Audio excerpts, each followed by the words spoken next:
Hey, what's going on, guys? It's Tone Loc here. Doing a little bit of a Patreon only video for you guys. As promised, when you guys signed up, you saw that you were going to get one video per month of me talking directly to you. And kind of went back and forth of deciding if I wanted to make it a question and answer video or if I just wanted to talk in front of the mic and just give you guys a little bit of a kind of a vlog. And I decided on the latter. I've got couple hundred emails in my dwt.mailbox@gmail.com from Twitter people, from patrons, from just anyone on the channel sending me information or questions. So I don't have time to go through that those emails right now because I'm kind of preparing for PAX. So I just wanted to come to the mic today and talk about some stuff. So number one, I want to just personally thank each and every one of you guys right now for supplying me with the donations to keep this channel up and running. So I guess I should start by saying that YouTube is being kind of a, or I guess I should say Google, excuse me, Google is being kind of a butthole. What's been happening lately on YouTube is that the average CPM rates for every advertisement that runs on a channel right now, going through the months of, I believe it was May, June, July, and now it's into August as well, they've just gone down. And it's pretty obvious why they do that. It's because the viewership on YouTube, it has to correlate with the viewership on YouTube. So if they see a 10% decrease in the amount of people coming onto YouTube to watch videos, they're going to decrease the advertisements, the revenue generated off those advertisements by, you know, maybe it's 10%, I don't know, but definitely by a good amount. That's because when companies come on YouTube to sign up for advertisements, they pay Google, obviously, a fee to have their video advertisements put on channels. And if there aren't a lot of people watching them, or if there are 10%, let's say, less people watching them, then they are obviously not going to get the exposure that they would in other months. So they are charged a lower fee. So what's been happening lately is summer months coming in, but then also YouTube has been doing this whole demonetization thing, cracking down on people who design racist, inflammatory or violent thumbnails or content within their videos. This makes sense completely. There's a huge revolt going around. If you check Twitter or any Reddit subreddit or anything like that, people complaining, oh my god, YouTube's taking down my videos. It's because those videos deserve to be taken down, and they deserve to be taken down because some of that content is not appropriate for the mass population. And those people watching, I mean, if you were an advertiser, wouldn't you want your advertisements playing on a video that is not about, I saw this video that is very viral, but it's a guy who blends sushi. I think it was called How to Eat Sushi or something like this. It had like 1 million views or something like that. He blends the sushi in a blender. It comes out looking like, you know, dog doo-doo, of course. And then he drinks it. And the entire rest of the video is him barfing. Yeah, I'm serious. It's him throwing up. I can't even, just laughing thinking about the video. If you were an advertiser, would you really want your advertisement of, you know, ice cream or, you know, Apple or Chromebooks? Do you really want that playing right before some guy vomits up sushi out of a blender? Probably not. So it's those people who deserve to have their videos demonetized or limited. So what they're doing is they're limiting advertisements to very specific advertisers who aren't as sensitive to that material. So those people are mad. I've gotten hit by 2, but I've had them both overturned. Just some stupid automatic detection stuff on some of my Did It Fail videos. So got those overturned. It's not affecting me personally, but what I'm trying to say is across the board, it's a little bit rough on YouTube. The earnings as a whole are just down. So having a little bit of support on Patreon has really allowed me to have a little bit of breathing room because I just moved and I got to feed my dogs, got to keep this roof over my head, and I really don't want to have to go back to work. If you had been following my vlogs, you know that I quit my job last, God, I think it was last October, and I started the channel in July, I think. So I was confident that what I was doing was going to work, and it did, but of course I was also worried because I was living off my savings account to pay my rent in my apartment, and I was eating top ramen. But then my channel exploded, and I got to wipe the sweat off my forehead and relax knowing that, okay, everything's gonna be okay, I've made it. And that was when I got about 100,000 subscribers based off a few very, very, very popular videos. One of them being is For Honor or For Goner, which almost has 1 million views at this point. So when that happened and I got all of this viewership on YouTube, I started to relax a little bit, but I didn't keep my head down. I wanted to make sure I had quality videos every single week, at least 2, and I've managed to be very consistent. I don't think I've ever missed any less than 2 videos, except for when I was moving. I was running around with my head up my ass like a chicken, trying to scramble, trying to move, and I just couldn't get it done. And I think I released 1 video per week, which is a fucking miracle, by the way. So so there's that. So I've been able to maintain the consistency of the channel. Obviously, I'm not making a ton of money. I'm not rich or anything. I'm only making enough to survive and not eat macaroni and cheese every night and, you know, cereal for breakfast. So I've got enough to keep stable for now. But as YouTube earnings have gone down in the summer months, the couple $100s I've got on Patreon has allowed me to somewhat stabilize that. And I just want to really quick thank everyone, even if it's $1. Want to really thank you guys for your support. It's not just the money. It's the fact that you guys believe in me, just like I believe in me. For a while, it was really rocky and kind of scary, actually. Before I released my video, is For Honor or For Goner, my savings account was running low. Wasn't sure what I was going to do. I was locked into this lease. I had these dogs to feed. I knew I could always fall back on my education, of course. Like, I wasn't totally worried. I have a master's degree in finance and another master's in analytics. I could go work for some stupid company, sit in a stupid cubicle, report to some stupid manager, or be a manager and report to some stupid director. But I was nervous that I was going to have to get back to that place where I would have to do it. And that didn't happen, thank God. So we're on the up and up, and thank you very much once again for your support on Patreon. Now, in terms of the channel growth, we're out of control right now. I think for my subscriber base, for the amount of time I've been on YouTube, I have not found a single YouTube channel that's growing as fast as we are. Now, that is to say nothing of the people who start channels and then get shout outs from people like PewDiePie, Jacksepticeye, or Joseph Anderson, who got a shout out from Angry Joe on his Twitter. I've got nothing. I've had to build this channel myself from the ground up. At first, I sucked. I'm not gonna lie, if you ever go back to watch my first 50 videos or so, I was a complete idiot. I had no idea what I was doing. I had no idea how to record audio. I had no idea how to deaden the sound of my lips smacking, which unfortunately I know you guys are hearing it now because I'm just recording this all in one take. And by the way, sorry about the echo. I still have not acoustically treated this room. I just got the foam today. But anyway, what I was saying was I had no fucking idea what I was doing. But you learn through that process, and I was confident because I'm a confident person. I know that I can quickly learn new things and apply them in creative ways. And I knew I had a niche. I knew I had this idea for the channel, this analytical, creative, yet very concise and very quality-driven perspective. And I knew there wasn't people doing it because I was not able to find YouTube videos that are like mine on YouTube. So I was confident in the vision.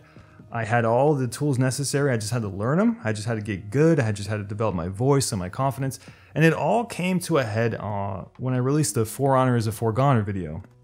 When that happened, I think that was my second or third video after I got my new microphone. I bought an RE20. It was really expensive. I was really nervous to buy it because I didn't have a lot of money, but I got the RE20.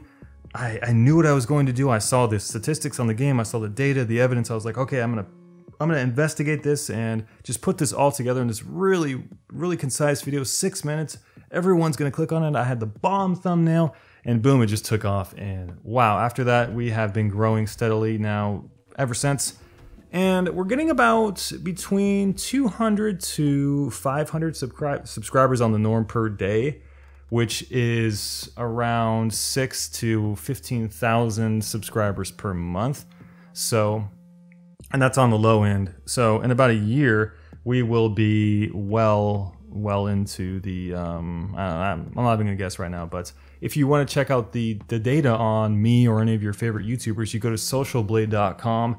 There is a search bar. You can just search any YouTuber and you can see their live statistics on the website, how many subscribers they make or how many subscribers they get per day, how much money they make. But I wouldn't pay too much attention to the money. It's wildly varied and there's a huge variance. So, but if it's kind of cool, you can check out your favorite YouTubers and just see where they're at. So that's about the channel for now.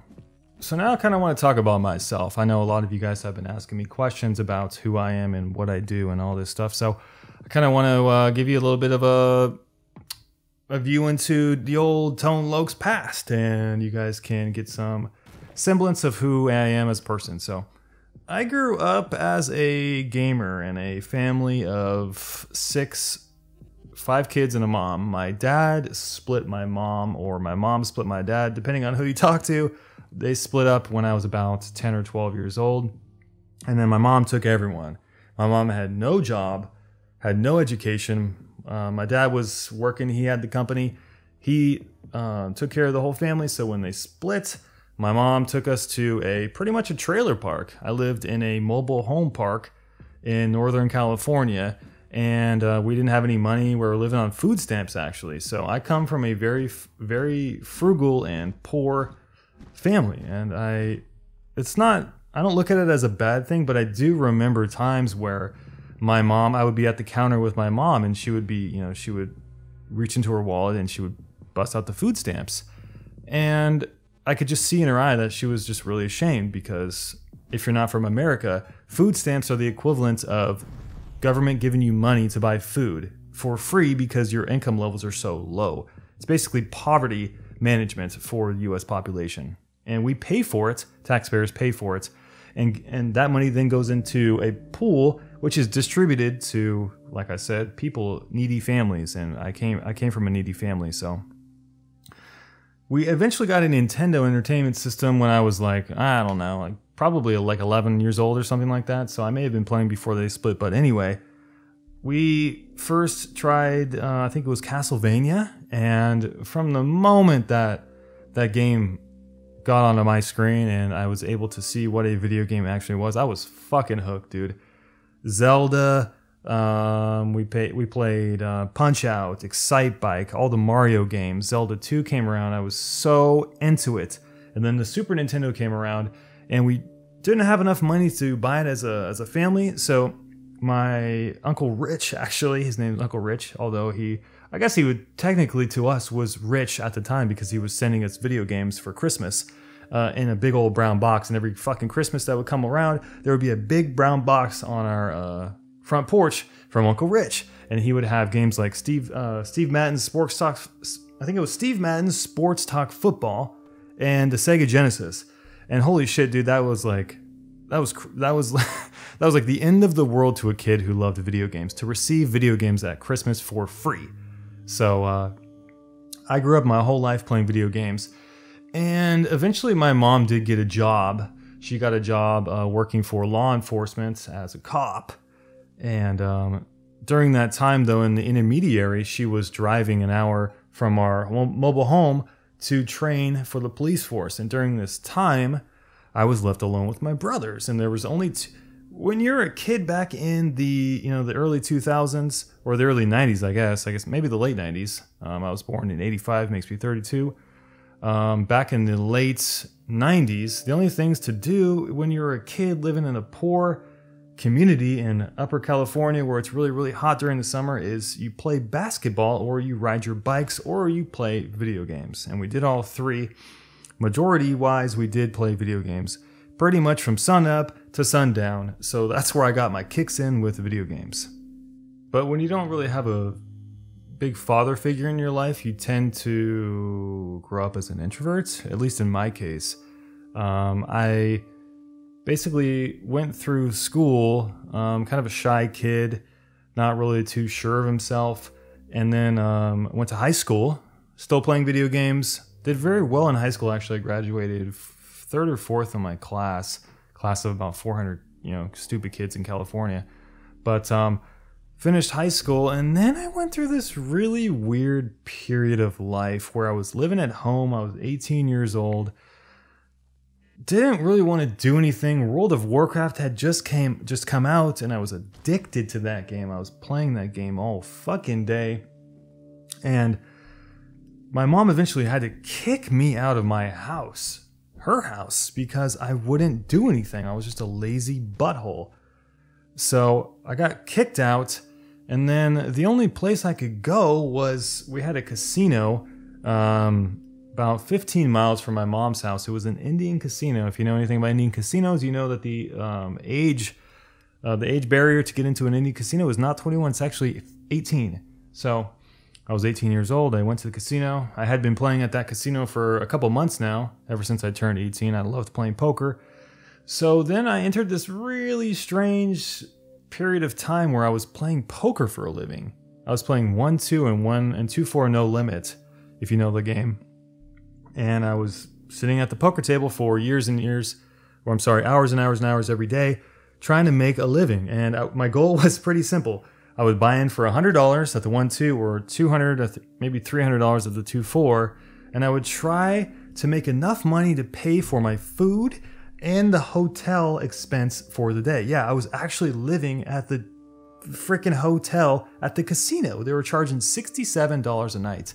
So my goal was to make about $90 a night, and $67 would cover the hotel room, and then $20 or $30 would cover food. So I was eating at the burger place down at the first floor of the casino for lunch, and then I was eating at the buffet for dinner, and then I was in the morning I would try to get like free food from the bar, like those little peanuts you get or whatever. So I was poor. I had no idea what I was doing. I had no money, but I was just barely able to scrape by for, I think, a couple weeks. I was living in the goddamn casino hotel. How sad is that?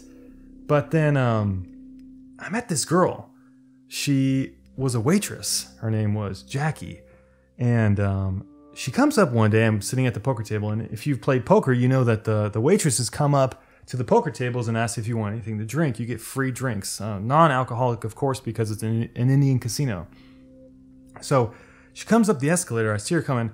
I'm 18 years old. I'm looking at girls, of course. Didn't have a girlfriend or anything. She comes up the escalator, and I look at her, and she looks at me, and I just, okay, she's cute. She thinks I'm cute. She comes over, and I had some bravery that day. As a shy kid who really didn't have very many girlfriends leading up to this moment, I was always afraid to talk to girls. But just for whatever reason, I had some courage that night. So she asked me what I wanted to drink, and she looked at me and she kind of smiled a little bit. At the time, I was a little skinny 18-year-old kid. I had my Nike hat on. I had the poofy hair, let my hair grow out. Probably a little bit of a 18-year-old scruff, just barely hanging out there on the face. And I looked up at her and I go, why don't you bring me your favorite drink? And I smiled at her. And I don't know, for whatever reason, that got her, and that got me in. So she comes back up 15 minutes later with my drink, and there was a little note written on the lid. It said, "I'm Jackie." And then from that night on, every day I would go into the casino. We would play that game. I would order a drink, and it would always be the same drink. "Why don't you bring me your favorite drink?" And she would always bring me orange soda, Fanta orange soda. Drank way too much soda during that time, but she would write me a note on every drink she would bring me, and eventually, like the 10th drink, she wrote her phone number on that lid. So it was just kind of a cool moment to be in, to be a kid and to have a girl like you and you like a girl back. And eventually we met up after work. She came up to the poker table, waited for me to cash out, and then we started talking and hit it off. And I told her about my situation because she was like, "Oh, what are you doing now? Do you want to go do something?" I'm like, "Oh, I was just going to go back to my hotel room." It just kind of slipped out, like, "Oh, I'm just going to go home," kind of thing. But I didn't really have a home. The hotel was my home. So she looked at me very earnestly. I remember her look. It was this very curious look, and she goes, "What do you mean you're going back to your hotel room? You're not from around here?" And then, of course, I had to spill the beans. I live in the hotel, Jackie. My mom kicked me out, and I have no place to go. I just got a bag of clothes. I got no money. I'm scared. I don't know what I'm gonna do, but I really like playing poker, and I'm making just enough money to survive. So this is what I'm doing. I'm at the goddamn hotel room for $67 a night. And then, just for whatever reason, I don't know, there's this weird chemistry between two people, if they're the right two people that meet each other. Just a certain trust that forms right away. I don't know what it was, but she goes, "Oh, why don't you come live with me?" Yeah, it was just like that. Just straight up, "Let me help you." And for someone like me who has had no help in life, grew up, like I said, without a father, never got any new clothes. All my clothes were hand-me-downs from my big brother, so I never had any nice clothes. I always got last fixins at dinner because I was the youngest boy. Never got to never got taken out by his mom to go to the mall and get all of the cool stuff and the new clothes and the new cleats for baseball season. I never got anything. So to have someone just generally hold out their hand and invite me into their life and help me out, I had no option not to just go with it. So, by the way, I have no idea why I'm telling you this story, but I've been told I'm a pretty good storyteller, so I'm going to keep going. So let's go ahead and keep continuing. So I drove home that night, and I had a 1996 Camaro. It was jet black. I had bought it when I was 16 years old when I was delivering pizzas. It was $10,500. I remember the exact amount because I was the one to sign on the car, and my mom co-signed for me, but I paid the entire thing off. Probably about a year after that. Excuse me, let me drink a little bit of this lemon water. It's very hot in this room. If you're in Northern California right now, I feel ya. It's about 105 degrees outside, and it's 8:43 p.m. at night. So, anyway, I had bought the Camaro when I was 16 years old. I drove it down all the way. She lived about 45 minutes away in a small hick town, which I would later find out that she was like the biggest hillbilly hick, which is, I guess, a story for a different time. She turned out to be a part-time stripper. I'm not even kidding. She did drugs, lines of cocaine, and she was a stripper at some exotic movie store down the street of her house. So she was just fucked up, like completely fucked up person. I got mixed up with the wrong crowd that night. I should have never drove to her house that night, but that's exactly what happened. And, the rest is history. So I drove down to her house, lived in, she was living at home too, but her mom's property had a house for the family, but then it had a fucking trailer for her. She was living in a trailer. So I went from trailer to trailer. I was living in a mobile home trailer once again a couple years after I lived in the one as a kid. So I guess you can call me white trash. I don't know, but I did live in a trailer for a couple months with Jackie during the time. And just a long story short, it turned out miserably. She fell in love with me. I kind of fell in love with her, but she was a crazy stripper, drug addict, and just absolute nut job of a woman. So, long story short, like I said, my mom ended up having to come get me out of this trailer, knock on my door. I don't even know how she found me. Like, I didn't tell her where I was going after she kicked me out, other than I was living at the casino. But she ended up coming to find me and then dragging my ass back home. And then I eventually got back home. Once again, I'm still 18 years old. So that experience with Jackie, living with a cracked out stripper, I don't know how else to say it. It was an experience that taught me a lot of life lessons. So my mom dragged me home, talked some sense into me, and then I woke up the next day and a couple more things happened, but then I went to college, got convinced by my older brother to go to college and study business because that's the right thing to do, right? That's going to make you a lot of money. So then I got my degree in economics, went to grad school, got my master's in finance, then got another master's in business analytics and healthcare, which was the industry I was concentrating in. So that whole journey took me 9 years in college, and I just came out the other end. And if you guys watch my vlog, you know a little bit about my experiences post-grad school working for those big firms and how I just absolutely fell into this depression, just sulking deep sadness, just walking to work in my suit and tie with my briefcase. I remember the day actually that I first started for this insurance company. This was after I had worked for a technology firm down in the Bay Area. That was a pretty good experience because I was working from home while I was doing my master's. So it was fucking kick-ass. I was getting paid basically to do nothing, just projects that I would have to hand in every couple weeks, have some meetings, and just kind of report from remote, which was kick-ass. If you ever work from remote, good for you because it's a great experience. But anyway, I got to the insurance company, and this fucking company was, they call it the tribal culture. If anyone listening to this video works for a company that has a tribal culture, it means that they're very entrenched in their ideas. They don't like entrepreneurial people. They don't like people with ideas. They don't like people asking questions. And that's kind of who I am. Or I guess that's who I was during the time. I came out of grad school. I was very confident. I was very extroverted because you have to be an extrovert to get through business school, to get through a master's. That's very demanding. You have to network. You have to talk all the time. You have to do all these presentations. You have to go on all these trips. You have to be very extroverted. And that was very hard for me because I grew up as an introvert.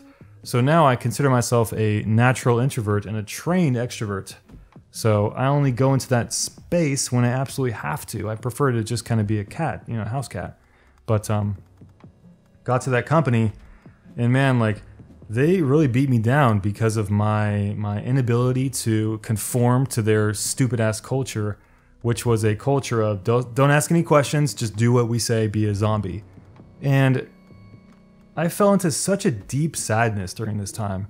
By the way, which was when I started my YouTube channel. I started my YouTube channel in July, and I was working for that insurance company as of, I think it was May or maybe June. So I worked for that company for from May to October. So a good 4 or 5 months of this just catastrophic sadness.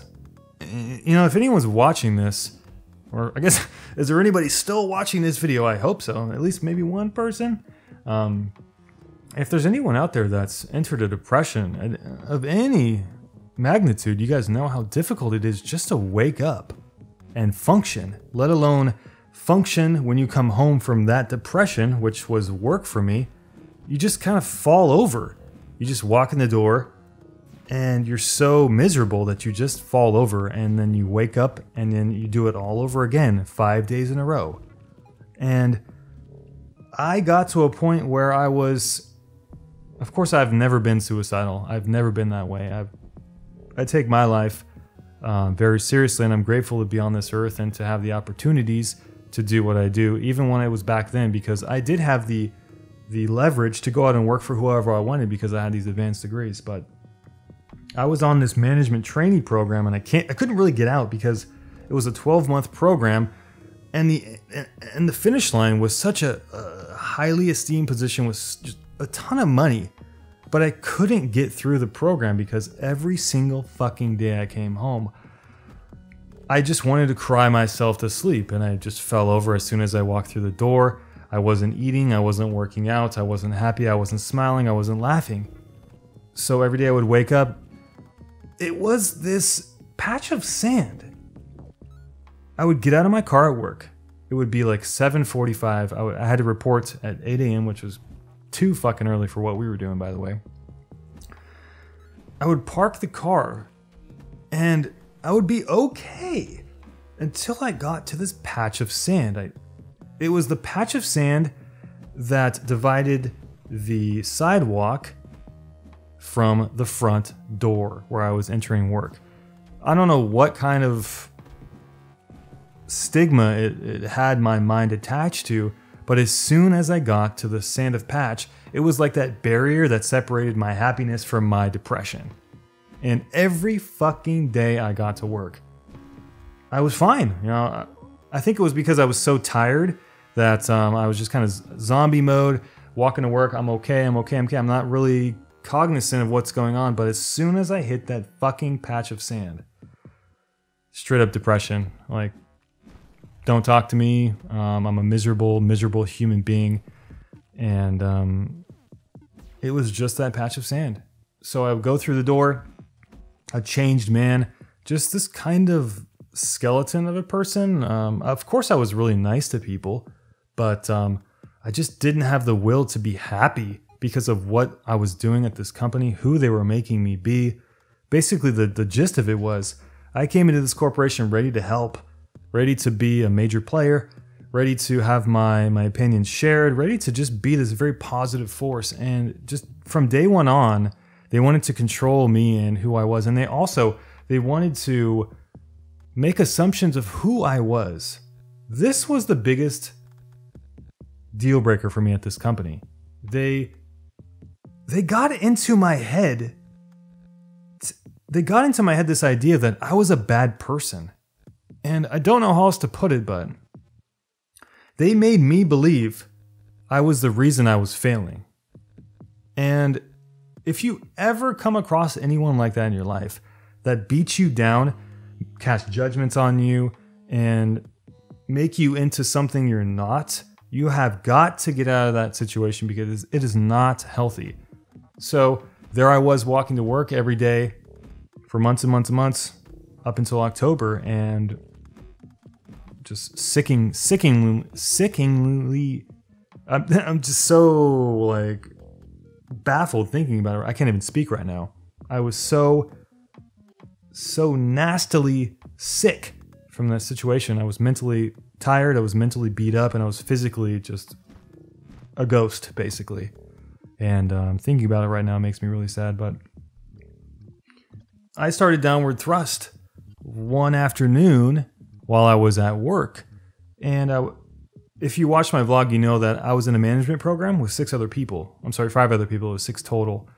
And I had beat out, 7,000 other people to get this position. So there were 6, including myself, very driven, exuberant people in this group. We were going to be trained to be managers, taught how the business works, tons of important projects, and then we were going to graduate kind of from this program with this huge ceremony. And I think it was like Hawaii. They were going to take us to Hawaii at some point to have this huge, because it was like a once in a year program that they would go out and search nationally for people to represent their company after 12 months. So it was a really big deal. So the 5 of the people that were my, what's the word I'm looking for? The rest of the people in the channel, or the rest of the people in the group, I guess, my colleagues, there it is. We got along pretty good at first, but then I became public enemy number 1 because of what my manager was doing and how she was making other people feel about me. So we would always eat lunch together, and then it kind of stopped. As soon as I started to think about Downward Thrust in my brain and decided I wanted to do it, for the first time in 4 months, I sat by myself at lunch. There was a huge patio area. There was shading. I brought my laptop outside. I made my own lunch. I brought it that day. And I wrote my very first script for Downward Thrust. And it was about, I think it was about League of Legends, actually.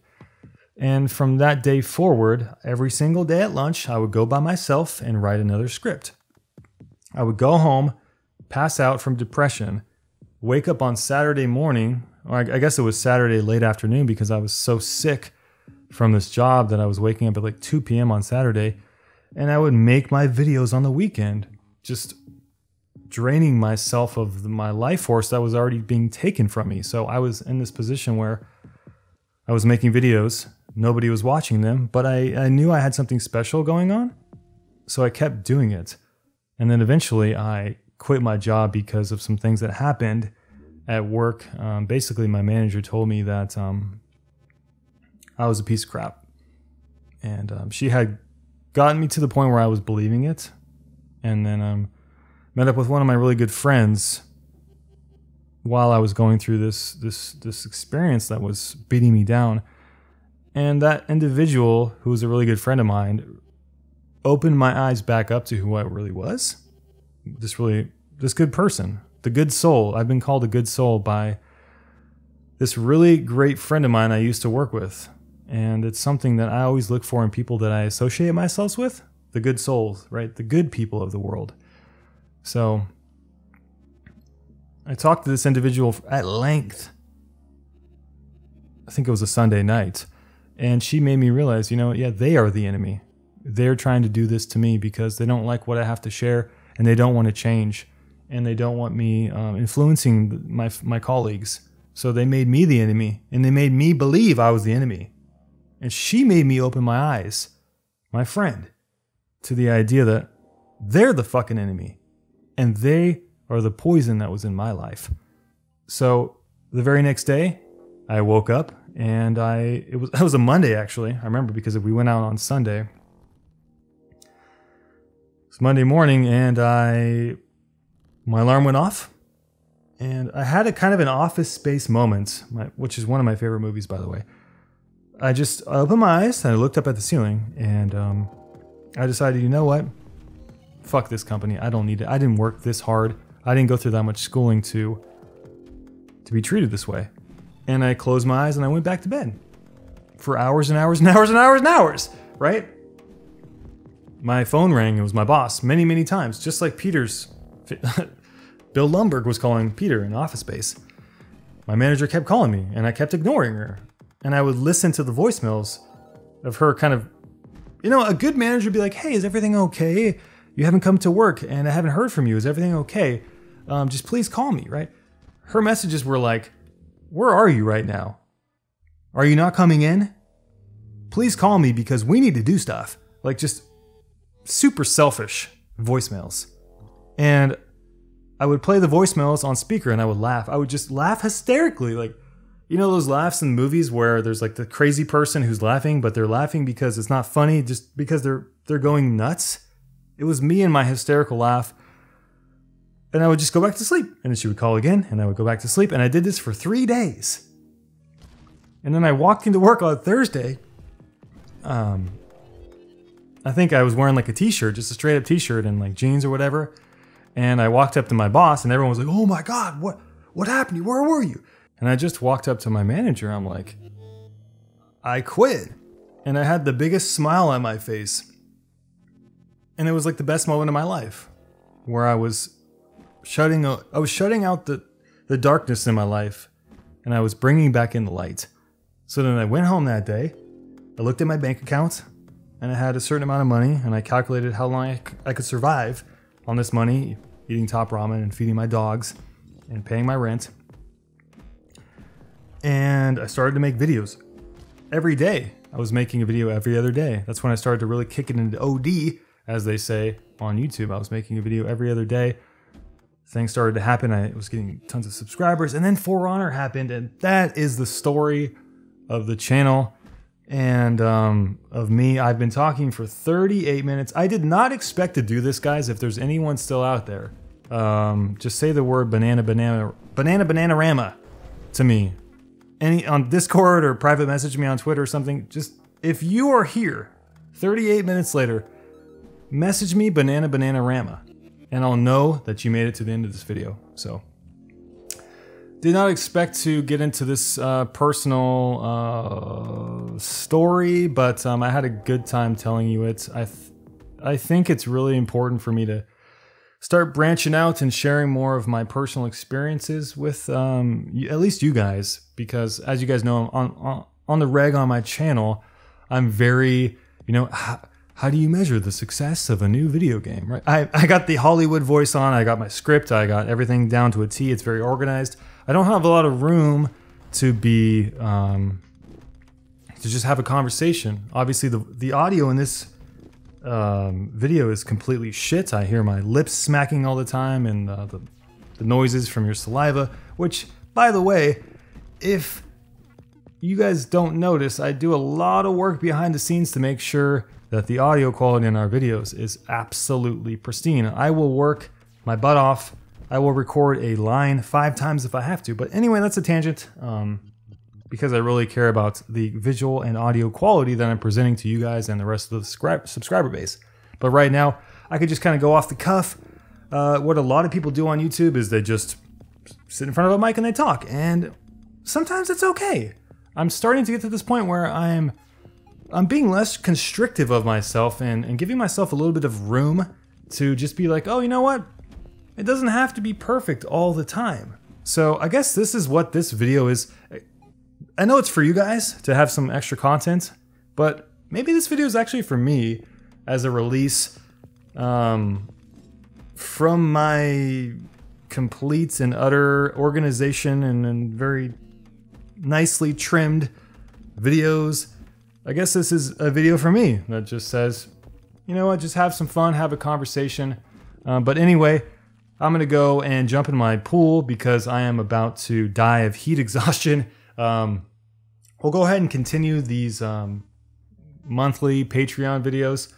And what I want you guys to do is just post me your questions, or if you guys have anything you would like to know about me, or if you want me to address a certain topic in the video game industry or whatever. If you want to know if I like raspberry jam or if I like, you know, tangerine marmalade, then ask me that as well, because I want us to start communicating and having more of these kind of ad hoc videos, because I do want to deliver you guys some extra content on the side, because like I said before, really appreciate every single one of you guys for donating on Patreon, because it's a hard world on YouTube right now. There's no guarantee, right? Some of my videos get 6 figures, right? 100,000 views, and it makes me very happy. But then I'll sink my teeth into something like a BioShock topic. And by the way, that's one of my favorite videos I've ever made. It's called the inner socio-political workings of BioShock or something like that. Actually, one of my my volunteer writer, I have a volunteer writer, Red Patreon, if you're still there, or if anyone is wondering who it is, yes, it is Red. He sometimes writes scripts for me. He actually wrote that video, and I just had this idea visually. The recording was great. It came together amazing. One of my favorite videos, but you know, only 44,000 views, which is very good for a channel of my size. That is, you know, 25, 30-ish% of my subscriber base, so I shouldn't be complaining.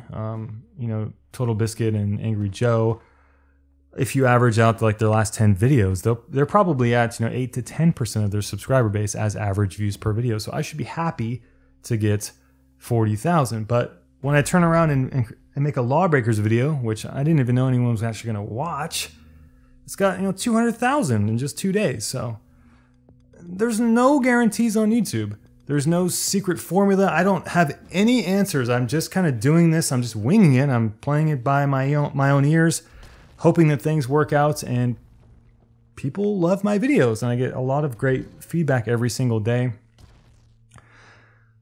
One of the most magical things, and this is going to be the last thing I say. This is 43 minutes. I don't even know how long this render is going to take, but one of the best experiences for a YouTuber is going into my analytical platform, and I get to see the last 5 comments, just as there's a little preview window. And when I see 5 out of 5 are really nice comments about, you sound great, this video is really cool, open my eyes, really awesome quality video, it just makes everything worth it, because there are people out there who come onto my channel and instantly downvote my videos because they don't like me, or they're jealous, or they just want to make sure my videos get as much hate as they possibly can. And then there's the odd person that says something really mean, but I don't actually let that affect me like a lot of other people do. I've chosen not to engage with, the mob, the angry mob, even though for the most part, most people who comment on my videos are really, really nice, and I really appreciate their feedback. But there are those people that you gotta look out for. And like I said, there's no guarantees on YouTube. I don't even know where that last train of thought was going, so I'm just gonna end it here. Thanks again once again, guys. We'll see you probably sometime around this date next month for another Downward Thrust Tone Loc live vloggy question and answer Discord #2 extravaganza. So we'll see you guys there.